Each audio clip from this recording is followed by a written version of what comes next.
Commitment is possible only if you know. The sannyasin is one who knows that he knows not. The sannyasin is one whose commitment is not to truth but into the enquiry of truth. And the enquiry is possible only with someone who knows, who has arrived. The sannyasin is one who is committed to the person or to the no person,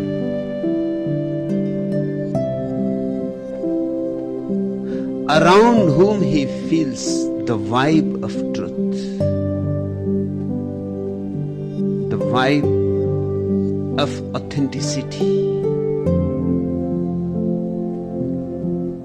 Lynn Stevens, your commitment to truth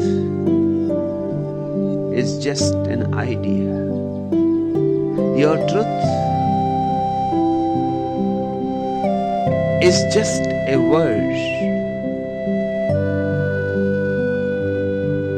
a mind trip. If you want to make it a real pilgrimage,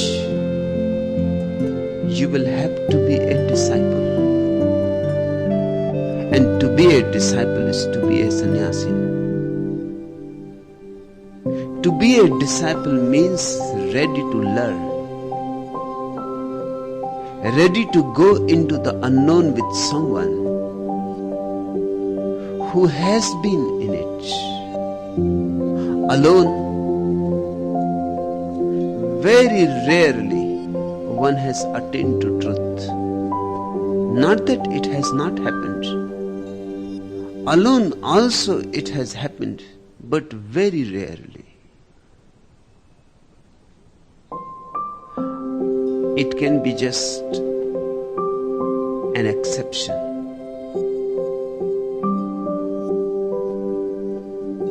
Otherwise, one has to learn in communion with a master. Then too it is not easy to happen. It is an arduous journey. Dropping the clinging with the known is not easy.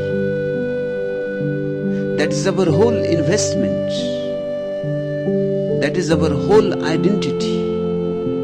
Dropping the clinging to the known is dropping the ego, is committing a kind of a spiritual suicide.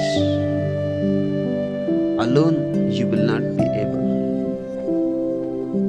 Unless you see somebody who has committed that suicide and still is, in fact for the first time is, you will have to look into those eyes which have seen truth, and a glimpse of the truth will be caught through those eyes. You will have to hold hands with someone who has known, and the warmth and the love and the unknown will start flowing into you. That's what it means to be with a master, to be a disciple. If you are really committed to truth, you are bound to become a sannyasin. If your commitment to truth is an inquiry, then you will have to learn the ways of learning, and the first thing to learn is to surrender, to trust, to love. The sannyasin is one who has fallen in love with a person or a no person, where he feels a gut feeling that yes, it has happened here.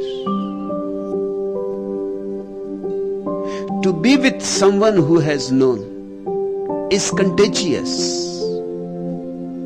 and truth is not taught, it is caught.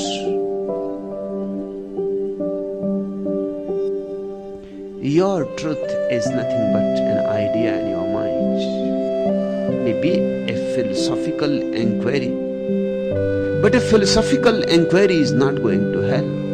It has to become existential.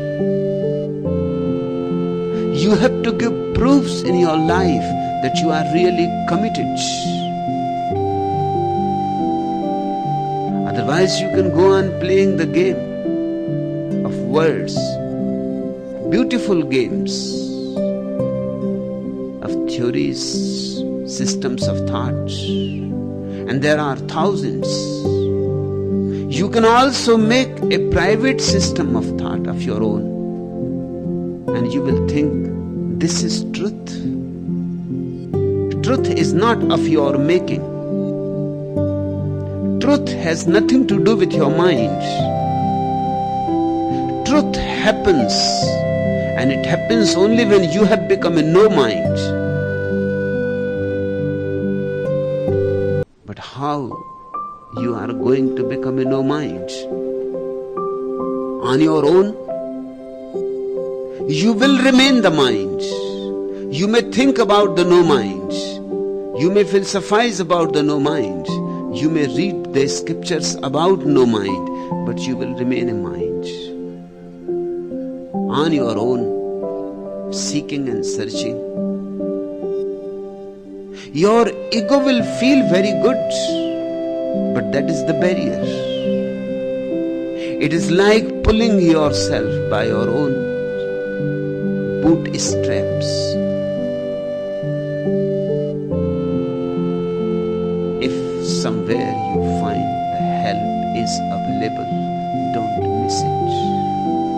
Because the opportunity is rare. The Buddha field is rare. Only once in a while, somewhere, a Buddha arises, a Bodhicitta happens.